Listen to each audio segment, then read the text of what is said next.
Era callado y juicioso, y consideraba que la felicidad está del lado de aquel que esté satisfecho. Mucha gente le conoce como el gran filósofo, pero este científico griego también realizó descubrimientos fundamentales en biología, ética, estilística, meteorología y estética. Era un hombre sabio.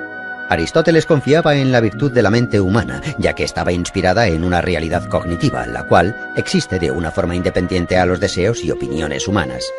Aristóteles nació en Estágira, una península al norte de Grecia, en el año 384 a.C. Su padre, Ninómacos, oficiaba como médico del padre de Filipo de Macedonia, el rey Amintas III. Tenía la reputación de ser un médico muy fidedigno. Le dio a su único hijo una inmejorable educación. Desde su niñez, Aristóteles estaba ya destinado a seguir los pasos paternos y, en consecuencia, se comprometió muy seriamente a los estudios de farmacología y anatomía y, probablemente, asistió a su padre en varias intervenciones. En el año 367, Aristóteles viajó de Macedonia a Atenas para continuar con su educación. Durante el viaje, el joven tuvo que hacer uso de sus conocimientos médicos para salvar a un ciudadano adinerado de una infección sanguínea. Por lo tanto, con solo 17 años, Aristóteles ya estaba considerado como un excelente doctor. Una vez en Atenas, Aristóteles ingresó en la Academia Platónica. Tras 2 años de duro trabajo y esfuerzo, ya era capaz de impartir lecturas en retórica. El joven Aristóteles se ganó la confianza del viejo Platón y el derecho de unirse al círculo de los filósofos más sabios, los platónicos. A pesar de que el estudiante apreciaba a su mentor, Aristóteles también hacía críticas de sus puntos de vista. Un ejemplo son estas palabras escritas con su propia mano. Amicus Plato, sed magis amica es veritas. Aprecio a Platón, pero aprecio más la verdad.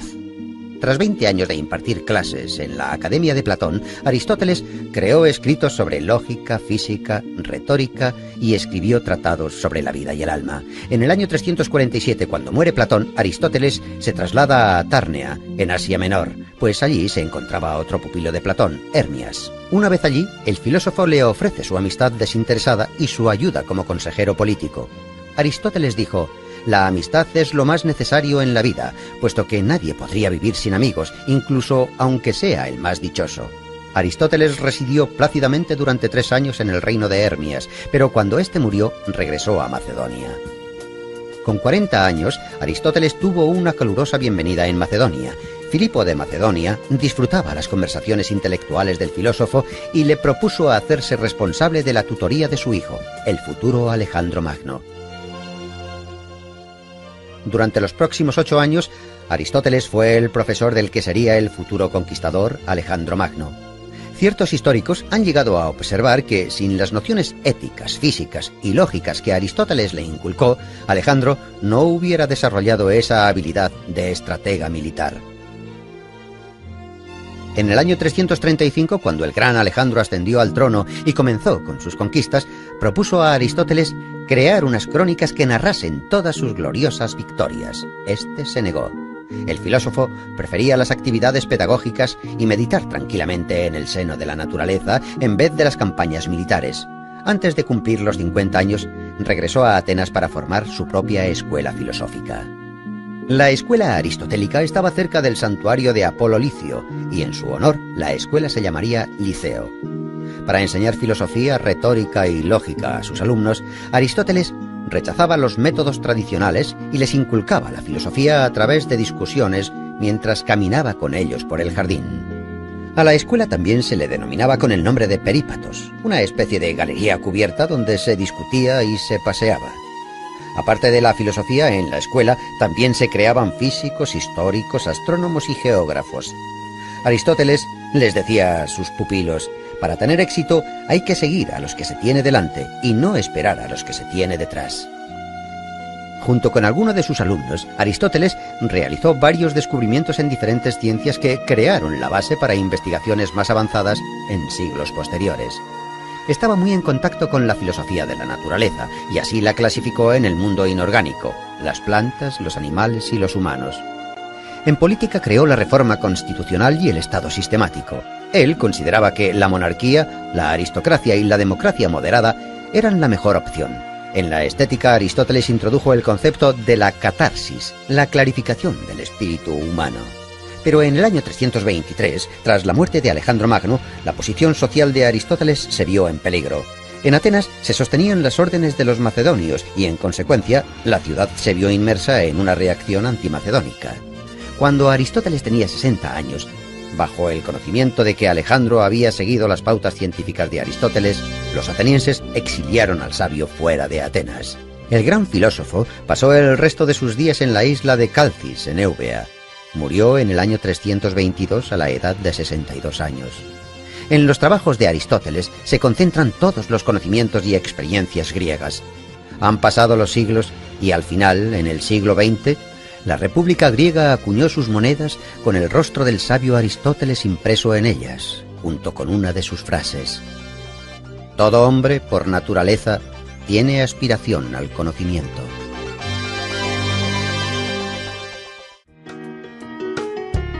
Nietzsche escribió: resulta significativo que sea Sócrates el primer gran heleno que fue feo, de igual manera que en él todo es simbólico. Es el padre de la lógica, la cual representa el carácter de la ciencia pura. Antes de que los jueces le condenaran a muerte, el gran filósofo Sócrates afirmó: no debo rechazar mi filosofía mientras me quede aliento. Sócrates. El antiguo filósofo griego nació en Atenas en el año 469 a.C., en la familia del cantero Sofronisto y la comadrona Fainarate. Puesto que Sócrates era analfabeto, toda la información que se conserva de él es gracias a los trabajos de sus discípulos Platón y Jenofonte. No existe mucha información sobre los primeros años de su vida, pero se sabe que con 17 años ya llamaba la atención por la gran agudeza de sus razonamientos y su facilidad de palabra. Era de pequeña estatura, vientre prominente, ojos saltones y nariz respingona. Aspirando a concienciar a los ciudadanos sobre la perfección moral, Sócrates realizaba numerosas tertulias, en las plazas y en las calles. A la sombra de un olivo pasaba horas discutiendo sobre la justicia y la virtud. La negligencia de los quehaceres diarios llevaron a Sócrates a una extremada pobreza. Recorría las calles de Atenas descalzo y vestido con la misma túnica. Antifón, el sofista, decía que ningún esclavo querría ser tratado como él se trataba a sí mismo. Sócrates se sumergía tan profundamente en sus propios pensamientos que llegó a permanecer todo un día en el mismo sitio.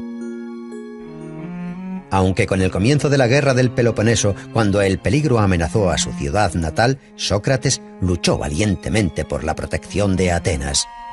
Cuando el oráculo de Delfos anunció que Sócrates era el griego más sabio, el mismo filósofo se sorprendió mucho. Interpretó el oráculo como un enigma y se aventuró a encontrar hombres más sabios que él.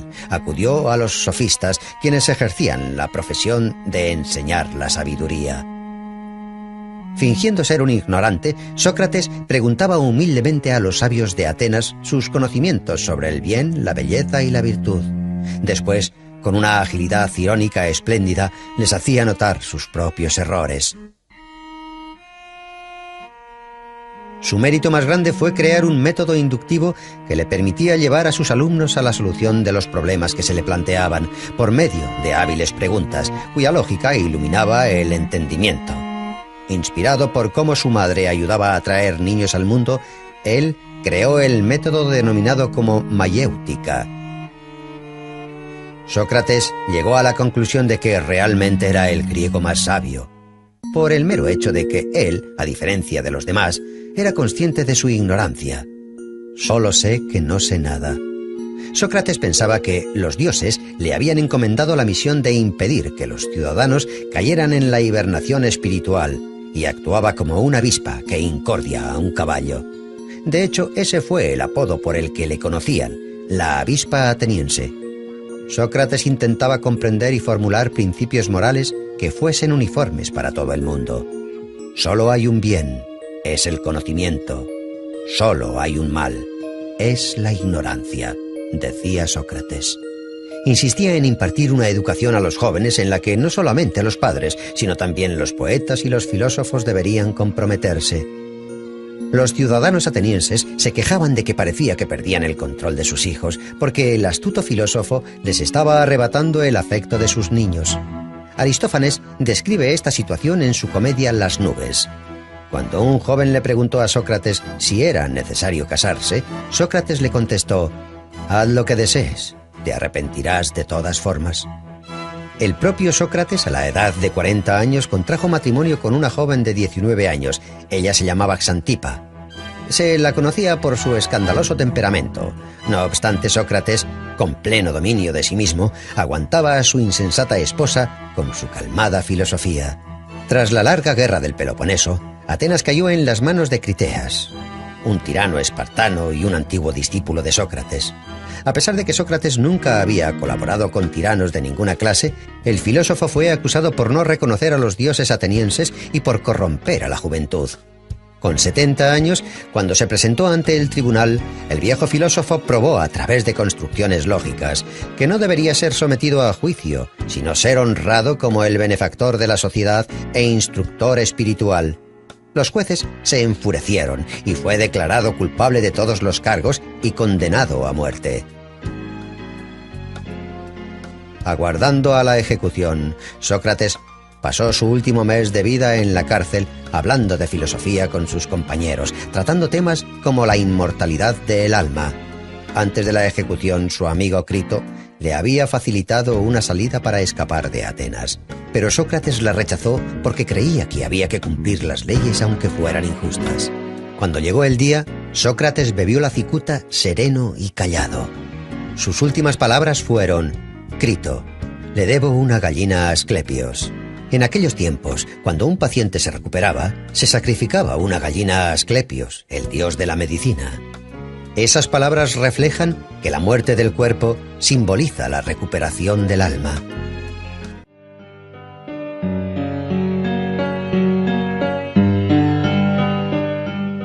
Este filósofo se convirtió en leyenda cuando aún vivía. Los rumores le transformaron en un profeta y después en un estafador. A veces le convertían en héroe de anécdotas y otras le tomaban por loco. No creó ninguna doctrina integral, pero toda su vida fue un ejemplo de servir a la filosofía. Diógenes el cínico, natural de Sinope, también era llamado Diógenes el perro. Este filósofo vivió en el siglo IV a.C.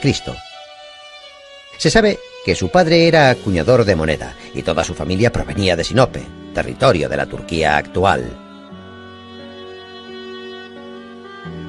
Cuando Diógenes aún era joven, fue acusado de adulterar las monedas y enviado al exilio fuera de su ciudad. Diógenes no negó su parte de culpa.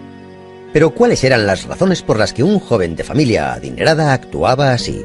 Según la leyenda, la razón por la que falsificaba monedas no era para obtener beneficios, sino por seguir las instrucciones del oráculo de Delfos. El joven Diógenes acudió al oráculo y le realizó la descarada pregunta de ¿qué debo hacer para hacerme famoso? El oráculo respondió: cambiar el valor de la moneda. Diógenes tomó la profecía al pie de la letra. El oráculo se convirtió en la consigna cínica y en metáfora de buena parte del comportamiento del filósofo.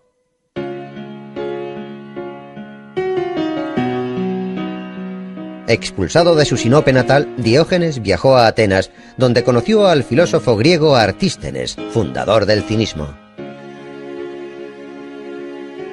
Artístenes consideraba que el hombre debiera despegarse de los prejuicios que le inculcan para liberarse de las leyes de la sociedad y vivir como un perro callejero. La palabra griega kinikos, la cual deriva de kinus, significa perro. Todos los seguidores de la filosofía de Artístenes serían denominados como kínics. La palabra cinismo, la cual proviene de las enseñanzas filosóficas de los kínics, en la actualidad ha obtenido un nuevo significado. Ahora no solo define la acción de negar las leyes sociales, sino también describe la acción de negar la moral existente y las leyes culturales. Diógenes se convirtió en el mejor alumno de Artístenes. Convencido de que la virtud consistía en abstenerse de las necesidades y el ascetismo, Diógenes liberó a su único esclavo, cambió sus ropas por vestimentas rústicas, se hizo con un zurrón y comenzó a vivir en las calles. En invierno solía dormir en los pórticos y plazas públicas, y en verano dormía en la arena calentada por el sol. Diógenes vivió una vida ceñida a los ideales del cinismo. Incluso llegó a reprochar a su maestro de no seguir sus propias doctrinas y no apreciar las privaciones como medio de rectificación moral. Diógenes dejó de viajar por Grecia. Cuando le preguntaban de dónde venía, él siempre contestaba: «Yo soy cosmopolita, soy un ciudadano del mundo». En una ocasión, el solitario e indefenso predicador cayó en manos de piratas. Le vendieron como esclavo a un rico de Corinto llamado Geníades. Su nuevo amo no tardó en apreciar el conocimiento especial del filósofo y le dispuso como tutor de sus hijos.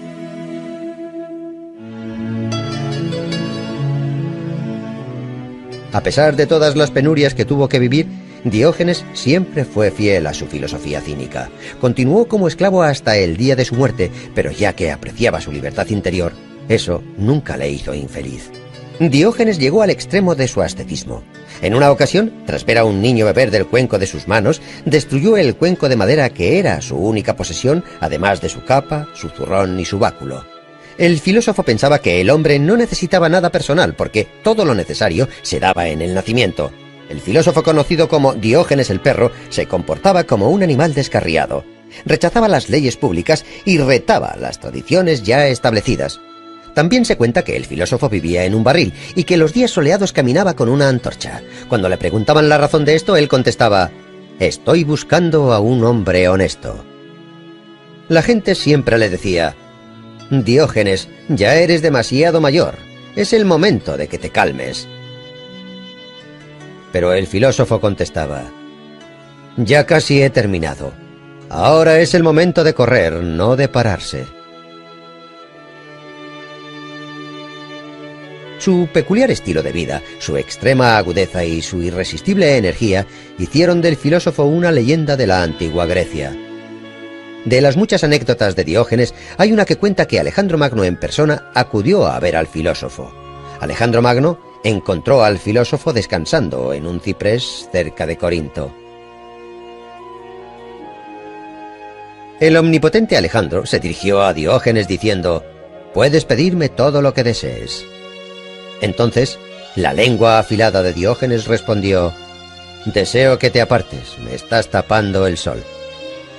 Las crónicas históricas afirman que el filósofo vivió hasta una avanzada edad. La profecía del oráculo de Delfos se cumplió. La vida del filósofo desafió las bases de la sociedad y cuestionar las morales públicas le convirtió en toda una leyenda. El filósofo cínico de Sinope se convirtió en el símbolo de la libertad y la felicidad. Incluso el omnipotente Alejandro Magno, estando al filo de la muerte, dijo: «Si no fuera Alejandro, hubiera querido ser Diógenes».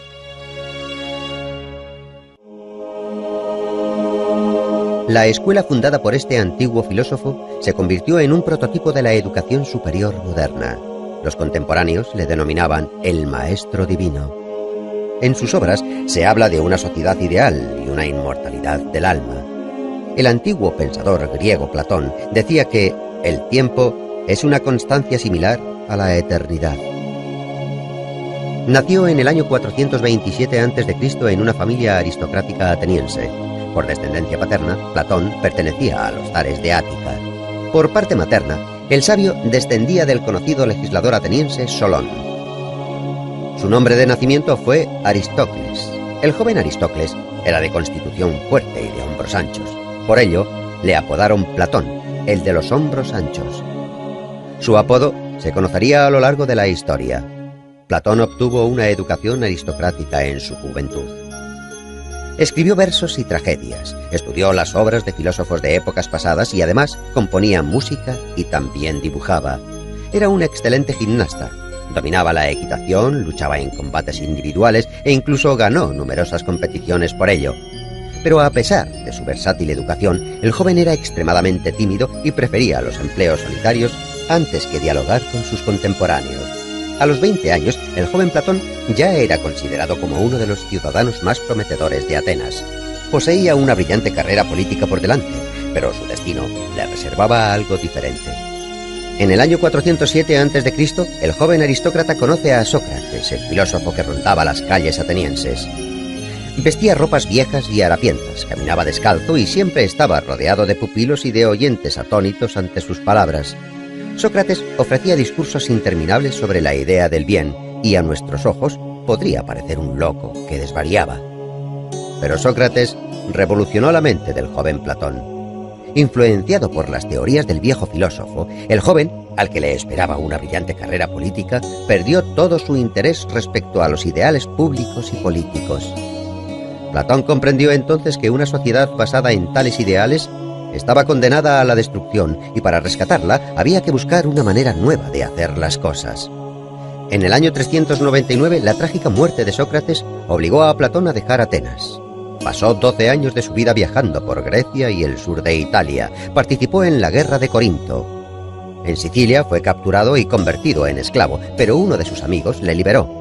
Entonces decidió volver a su Atenas natal, donde fundó la escuela filosófica a la que bautizó con el nombre de Academia.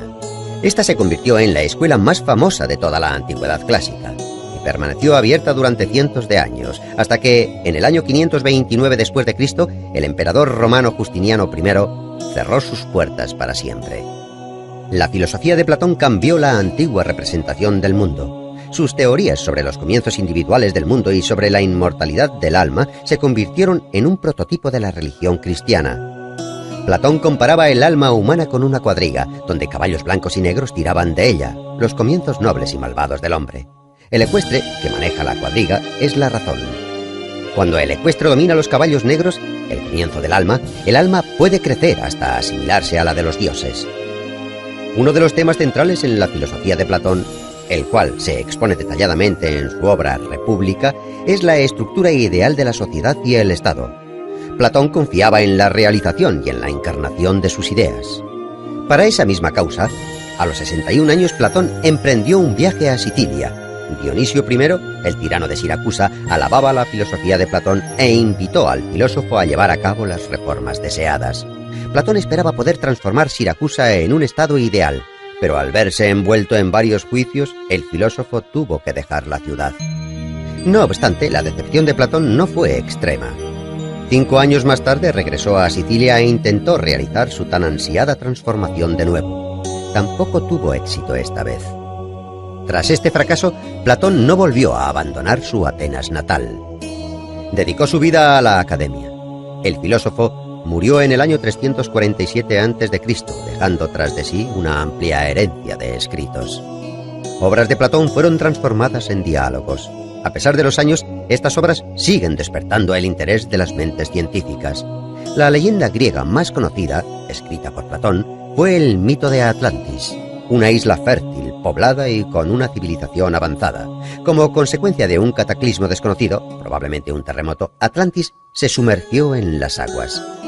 Este pequeño episodio, escrito en el diálogo de Platón Crito, ha suscitado numerosas hipótesis. Los científicos discuten sobre el lugar, la época y, en general, sobre la posible existencia de la mítica Atlantis. En el año 2004, el Dr. Kunz, de la Universidad Alemana de Wuppertal, llevó a cabo un análisis vía satélite que mostraba fotos de ciénagas saladas cerca de la ciudad española de Cádiz. En las fotos se apreciaban claros remanentes de construcciones antiguas que concordaban con los relatos platónicos. El alemán creyó que Atlantis no era una isla, sino tierras bajas que fueron destruidas a causa de una inundación entre los años 800 y 500 a.C. El antiguo pensador griego, quien dejó una extensa cadena de pupilos y actualizó la filosofía antigua, dijo una vez: «El hombre es una especie de juguete inventado por Dios. Dejadle jugar por tanto a los juegos que más le diviertan, a pesar de que eso contradiga a lo que se cree bueno en nuestros tiempos».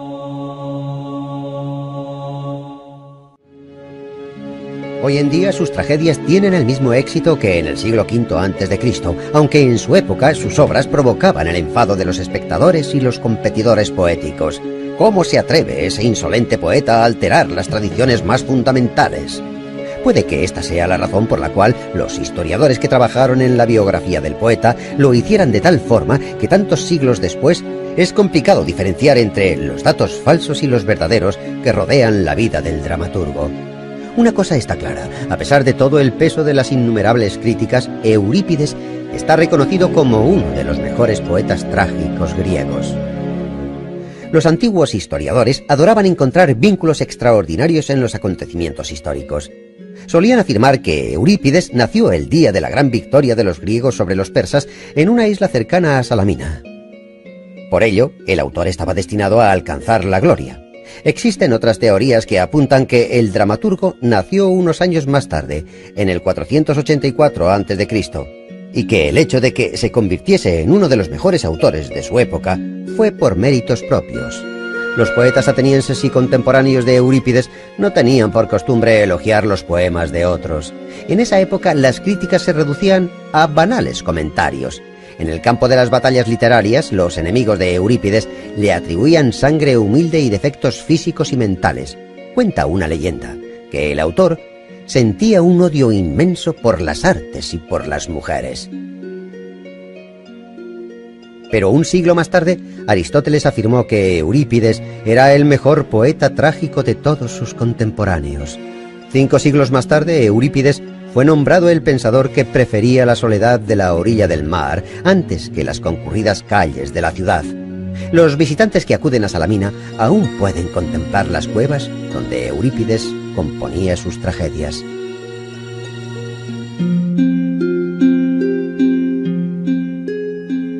Como otros trágicos, las obras de Eurípides tratan de leyendas y eventos de la mitología que describen crímenes, asesinatos, venganzas, perjurio, incesto, autosacrificios glorificados, severidad, devoción y valentía. Eurípides usaba los mitos de forma inteligente. Fue el primer poeta griego en mostrar a la gente tal y como era en su vida real, con sus defectos y sus conflictos. Los héroes de las obras de Eurípides eran personas comunes con sus debilidades y sus grandezas. En la tragedia Ifigenia en Táuride, la hija de Únzar, habiendo superado el miedo a morir, algo natural en todo ser humano, sacrifica su vida deliberadamente por el bienestar de su pueblo. Otra heroína, Fedra, elige la muerte con el objetivo de limpiar su nombre, y en su última carta calumnia a su hijo adoptivo. En el año 455 a.C., Eurípides participó por primera vez en el concurso anual de dramaturgos. Durante más de medio siglo fue el competidor más duro del conocido Sófocles. Escribió alrededor de 100 tragedias, aunque solo consiguió hacerse con 4 victorias y la quinta se la otorgaron después de su muerte. Solo han llegado 18 escritos del autor hasta nuestros días. En tragedias como Medea, Hécuba y Andrómaca, el autor habla de problemas que eran objeto de especulación en Atenas en el siglo V a.C., temas como el papel de los dioses en el destino de un hombre, la racionalidad del mundo, Esparta como el enemigo de Atenas en la guerra del Peloponeso, etc. Al igual que Sófocles, su competidor más renombrado, Eurípides, utilizaba la mitología en sus escenarios. De hecho, los antiguos mitos eran su herramienta favorita para crear las tragedias. Los predecesores del dramaturgo eran expertos en volver a relatar los ya famosos argumentos. Eurípides fue el primero en desviarse de estas tradiciones y, con perspicacia, intentar sumirse en el mundo interior de los héroes y de sus sentimientos. En la tragedia Alcestis, por ejemplo, Eurípides utiliza la famosa historia mitológica sobre 2 hermanos que deciden vengarse de su madre. Pero al contrario que en el mito, la Alcestis de Eurípides no es la salvadora de su hermano. Lo verdaderamente importante para el dramaturgo era intentar descubrir los sentimientos de esos niños que osaron tener el coraje de pegar a su propia madre. Esta aproximación de Eurípides hacia los mitos desencadenó sentimientos contradictorios. Por una parte, existía una empatía sincera y por otra, una indignación noble. Pero era una blasfemia. Eurípides tuvo la osadía de cambiar una historia que todo el mundo conocía desde su niñez, y los atenienses, como todos los humanos que les vivieron antes y después de ellos, desconfiaban en todo aquello que era nuevo y diferente. Puede que este fuera el motivo por el que Eurípides fuera un incomprendido en su época.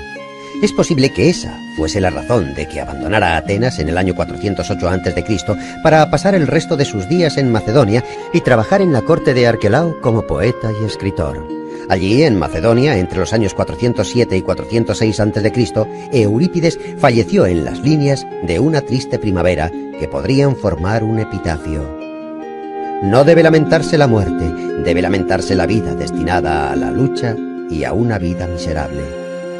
Desde los tiempos antiguos solo nos han llegado unas pocas imágenes del dramaturgo, pero visualmente demuestran que durante toda su vida Este hombre melancólico inclinaba su cabeza pensativo agradeciendo los reconocimientos, pero sin comprender los injustos y constantes ataques.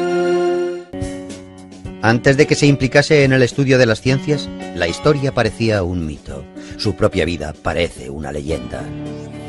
Patriota griego y un entusiasta de los viajes, fue el fundador de la etnografía. Fue escritor y científico, fue el padre de la historia. Heródoto de Halicarnaso dejó constancia de un ecúmeno, desde la civilización europea hasta lo que nosotros entendemos como civilización más moderna.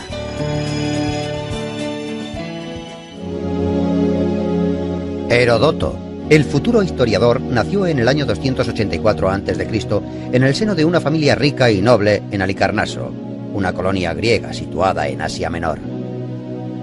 A pesar de que Heródoto era un ciudadano persa, era heleno por parte materna. Le encantaba escuchar las historias de los marineros que buscaban la libertad de la amada ciudad griega Atenas, donde los emperadores Solón y Clístenes llevaban a cabo las reformas democráticas. Pero en su ciudad natal, el tirano Ligdamis luchaba por hacerse con el poder. El joven Heródoto, junto a otros seguidores de la democracia, se rebelaron contra el tirano. La revuelta fue contenida y para salvar su vida, Heródoto tuvo que huir a la isla de Samos, uno de los estados más ricos de Grecia.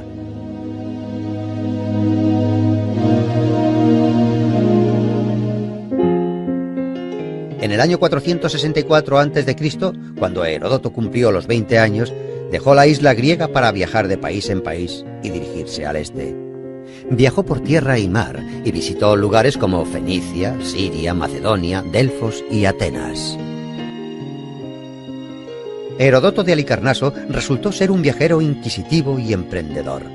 Investigó cuidadosamente las inscripciones sagradas, los templos, las crónicas, la colección de oráculos y profecías, leyó numerosos trabajos literarios y estudió las costumbres locales. Más tarde, con diligencia, escribió todas sus observaciones personales en un libro que se convertiría en la famosa Historiae, el primer libro histórico de los tiempos antiguos. En el libro, Heródoto describía la distribución de la población de Babilonia y el método de construcción de sus edificios. El sociable ciudadano Heródoto también viajó a Egipto y allí aprendió de los sacerdotes locales que en la pirámide de Keops constaba por escrito la cantidad de rábanos, cebollas y ajos que habían comido los esclavos mientras construían la pirámide. Heródoto visitó la costa norte del Mar Negro, donde se relacionó con la tribu de los escita, que eran personas bélicas y crueles. Acorde con los relatos de Heródoto, los escita se bebían la sangre de sus enemigos y para ello utilizaban sus cráneos. Además, ostentaban los cueros cabelludos como trofeos o botines de guerra.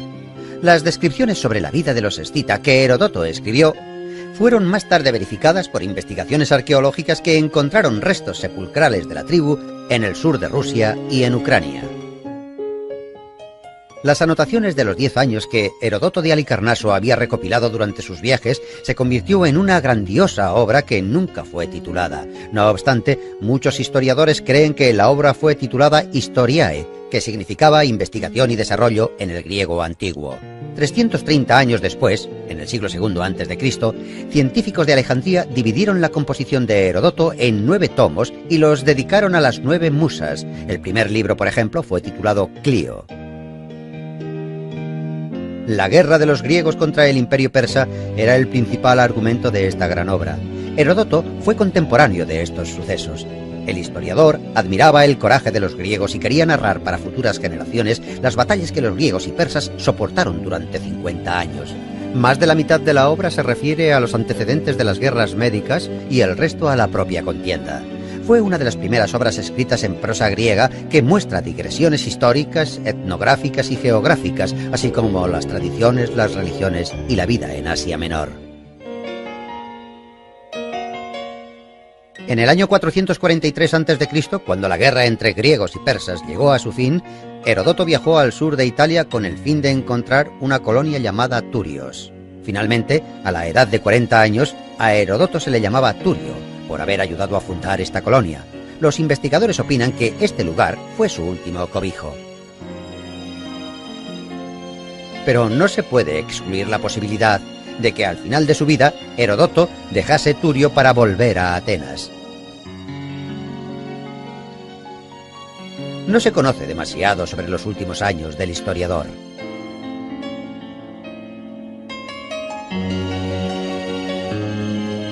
Probablemente participó en alguna reyerta política entre Atenas y Esparta y se dedicó a completar su monumental obra que nunca fue terminada.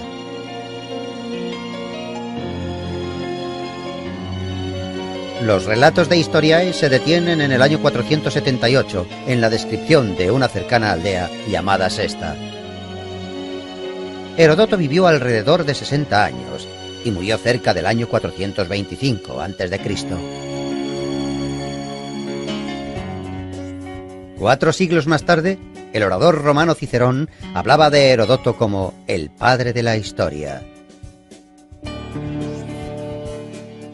Para los historiadores actuales, el espléndido escrito de Heródoto es una fuente de oro para obtener información sobre la historia de los países antiguos.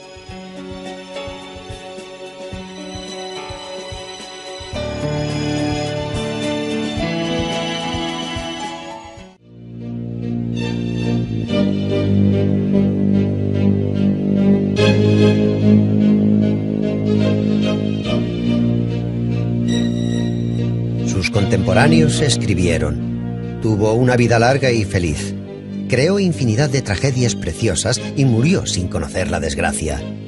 Escribió más de 100 obras, pero solo se conservan 7 de ellas, aunque éstas demuestran que Sófocles fue uno de los mejores poetas trágicos de la antigüedad. Sé osado, lo que los sueños te traen con la luna, los rayos del sol se lo llevarán. Hijo mío, no hay mejor regalo que la vida. Como ocurre con otros poetas antiguos, no se conoce demasiado sobre Sófocles. Nació en Colono, un pueblo cerca de Atenas. El autor haría conocido su lugar de nacimiento por medio de su tragedia Edipo en Colono. Era hijo de un rico armero llamado Sófilo. Otorgó a su hijo la posibilidad de recibir la llamada educación ateniense, que fomentaba el libre desarrollo del cuerpo y el espíritu. El joven Sófocles se inclinaba por jugar a la pelota y estudiar música. A los 16 años fue elegido director del coro de muchachos que dedicaba himnos a los dioses, para celebrar la victoria contra los persas en la batalla de Salamina. Esta batalla conecta a 3 de los mejores poetas trágicos de la antigua Grecia. Esquilo participó en la batalla de Salamina. Sófocles le glorificó por ello. Y Eurípides nació en esa época. Según ciertos estudios, en el año 480 a.C., Sófocles ya había comenzado a labrar su trayectoria como poeta trágico. Pero no fue hasta 12 años después cuando debutó como poeta trágico en las Dionisias, el concurso teatral que se celebraba anualmente en Atenas, y se hizo con el primer premio derrotando al gran Esquilo. Según la opinión de sus contemporáneos, Sófocles elevó la tragedia a un nivel superior, añadiendo un tercer actor en la escena y dando un mayor juego al diálogo. El escritor Diógenes Laercio expuso la historia de la tragedia griega de la siguiente manera: si uno quiere atribuir a Esquilo todas las innovaciones escénicas, como por ejemplo la luz y el estruendo de los rayos, las máscaras y los cantos, los atuendos ceremoniales de los reyes y las ropas de lana de los profetas, uno debería pensar que quizás Sófocles inventó todo eso. Además, a diferencia de Esquilo, Sófocles se centró, más que en el argumento, en los sentimientos y los sufrimientos de los hombres. Sófocles admiraba la fuerza mental que un hombre es capaz de demostrar. En su famosa obra Antífona, Sófocles comienza el estribillo diciendo: «Hay muchas maravillas en el mundo, pero el hombre es la más maravillosa de todas ellas». Con obras como esta, Sófocles se convirtió en uno de los poetas más conocidos de la antigua Grecia. En el festival en honor a Dionisio ganó el primer premio en más de 20 ocasiones y el segundo más de una docena de veces. Pero nunca se permitió quedar el tercero, que para él sería el último puesto. Escribió más obras que muchos autores, 123 dramas, pero solo 7 han llegado a nuestros días. Áyax, las Traquinias, Electra, Filoctetes y la trama de la familia del rey Edipo fue quien otorgó la mayor fama a su autor. La trama consta de las tragedias Edipo Rey, Edipo en Colono y Antígona. En la tragedia Edipo Rey, Se narra la caída de Pericles al mando del Estado ateniense y se interpreta de una forma muy creativa. En la historia, los años de su gobierno se conoce como la época de Pericles, el período donde Atenas era fuerte y próspera. Sófocles era uno de los mejores amigos de Pericles. En el año 440 a.C., ambos fueron elegidos estrategos y participaron en la expedición ateniense contra Samos, acontecimiento que recoge Plutarco en sus Vidas Paralelas. El poeta jugó un papel muy activo en la vida pública de la polis. Incluso cuando Sófocles era ya un hombre muy mayor, fue elegido como uno de los 10 consejeros que supuestamente devolverían los años dorados a Atenas. Sobre la vida personal de Sófocles se desconoce la mayoría. Solo se sabe que tuvo 5 hijos. Hay quien piensa que un hijo de Sófocles, llamado Lofón, intentó atribuirle a su padre una enfermedad mental causada por su avanzada edad.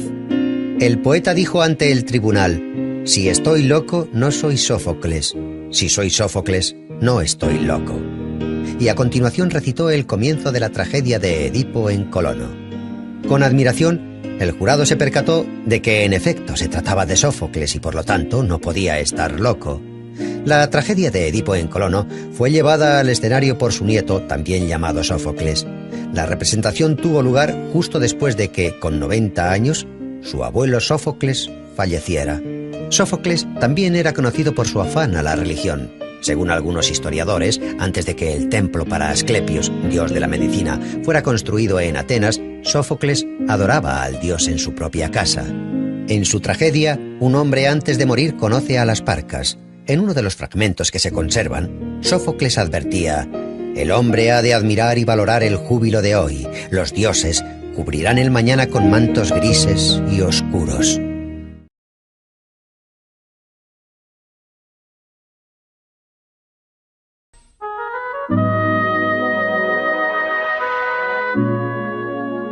Era callado y juicioso, y consideraba que la felicidad está del lado de aquel que esté satisfecho.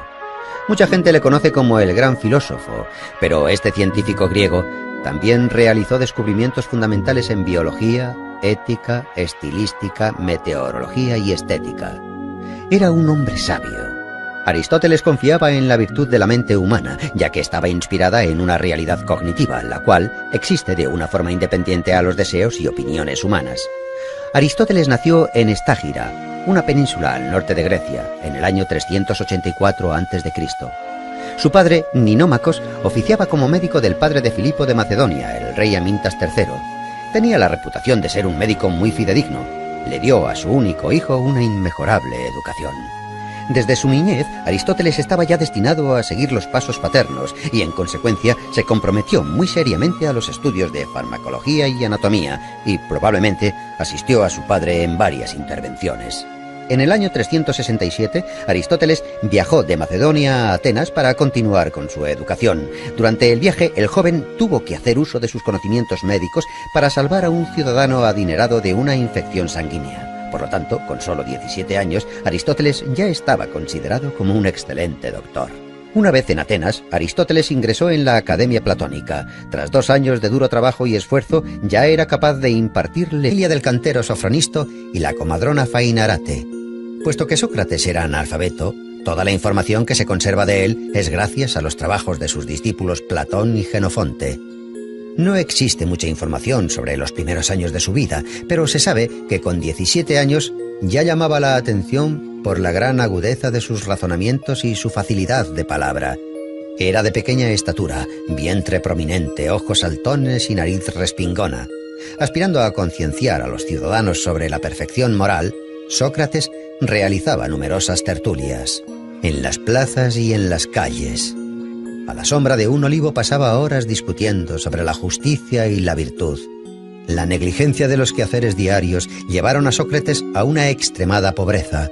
Recorría las calles de Atenas descalzo y vestido con la misma túnica.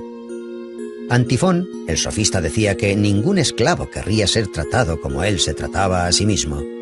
Sócrates se sumergía tan profundamente en sus propios pensamientos que llegó a permanecer todo un día en el mismo sitio. Aunque con el comienzo de la guerra del Peloponeso, cuando el peligro amenazó a su ciudad natal, Sócrates luchó valientemente por la protección de Atenas. Cuando el oráculo de Delfos anunció que Sócrates era el griego más sabio, el mismo filósofo se sorprendió mucho. Interpretó el oráculo como un enigma y se aventuró a encontrar hombres más sabios que él. Acudió a los sofistas, quienes ejercían la profesión de enseñar la sabiduría. Ficturas en retórica. El joven Aristóteles se ganó la confianza del viejo Platón y el derecho de unirse al círculo de los filósofos más sabios, los platónicos. A pesar de que el estudiante apreciaba a su mentor, Aristóteles también hacía críticas de sus puntos de vista. Un ejemplo son estas palabras escritas con su propia mano. Amicus Plato, sed magis amica es veritas. Aprecio a Platón, pero aprecio más la verdad. Tras 20 años de impartir clases en la Academia de Platón, Aristóteles creó escritos sobre lógica, física, retórica y escribió tratados sobre la vida y el alma. En el año 347, cuando muere Platón, Aristóteles se traslada a Tárnea, en Asia Menor, pues allí se encontraba otro pupilo de Platón, Hermias. Una vez allí, el filósofo le ofrece su amistad desinteresada y su ayuda como consejero político. Aristóteles dijo: la amistad es lo más necesario en la vida, puesto que nadie podría vivir sin amigos, incluso aunque sea el más dichoso. Aristóteles residió plácidamente durante 3 años en el reino de Hermias, pero cuando éste murió, regresó a Macedonia. Con 40 años, Aristóteles tuvo una calurosa bienvenida en Macedonia. Filipo de Macedonia disfrutaba las conversaciones intelectuales del filósofo y le propuso hacerse responsable de la tutoría de su hijo, el futuro Alejandro Magno. Durante los próximos 8 años, Aristóteles fue el profesor del que sería el futuro conquistador Alejandro Magno. Ciertos históricos han llegado a observar que, sin las nociones éticas, físicas y lógicas que Aristóteles le inculcó, Alejandro no hubiera desarrollado esa habilidad de estratega militar. En el año 335, cuando el gran Alejandro ascendió al trono y comenzó con sus conquistas, propuso a Aristóteles crear unas crónicas que narrasen todas sus gloriosas victorias. Este se negó. El filósofo prefería las actividades pedagógicas y meditar tranquilamente en el seno de la naturaleza en vez de las campañas militares. Antes de cumplir los 50 años, regresó a Atenas para formar su propia escuela filosófica. La escuela aristotélica estaba cerca del santuario de Apolo Licio, y en su honor la escuela se llamaría Liceo. Para enseñar filosofía, retórica y lógica a sus alumnos, Aristóteles rechazaba los métodos tradicionales y les inculcaba la filosofía a través de discusiones mientras caminaba con ellos por el jardín. A la escuela también se le denominaba con el nombre de perípatos, una especie de galería cubierta donde se discutía y se paseaba. Aparte de la filosofía, en la escuela también se creaban físicos, históricos, astrónomos y geógrafos. Aristóteles les decía a sus pupilos: para tener éxito hay que seguir a los que se tiene delante y no esperar a los que se tiene detrás. Junto con algunos de sus alumnos, Aristóteles realizó varios descubrimientos en diferentes ciencias que crearon la base para investigaciones más avanzadas en siglos posteriores. Estaba muy en contacto con la filosofía de la naturaleza y así la clasificó en el mundo inorgánico, las plantas, los animales y los humanos. En política creó la reforma constitucional y el Estado sistemático. Él consideraba que la monarquía, la aristocracia y la democracia moderada eran la mejor opción. En la estética, Aristóteles introdujo el concepto de la catarsis, la clarificación del espíritu humano. Pero en el año 323, tras la muerte de Alejandro Magno, la posición social de Aristóteles se vio en peligro. En Atenas se sostenían las órdenes de los macedonios y, en consecuencia, la ciudad se vio inmersa en una reacción antimacedónica. Cuando Aristóteles tenía 60 años, bajo el conocimiento de que Alejandro había seguido las pautas científicas de Aristóteles, los atenienses exiliaron al sabio fuera de Atenas. El gran filósofo pasó el resto de sus días en la isla de Calcis, en Eubea. Murió en el año 322 a la edad de 62 años. En los trabajos de Aristóteles se concentran todos los conocimientos y experiencias griegas. Han pasado los siglos y al final, en el siglo XX, la República griega acuñó sus monedas con el rostro del sabio Aristóteles impreso en ellas, junto con una de sus frases: todo hombre, por naturaleza, tiene aspiración al conocimiento.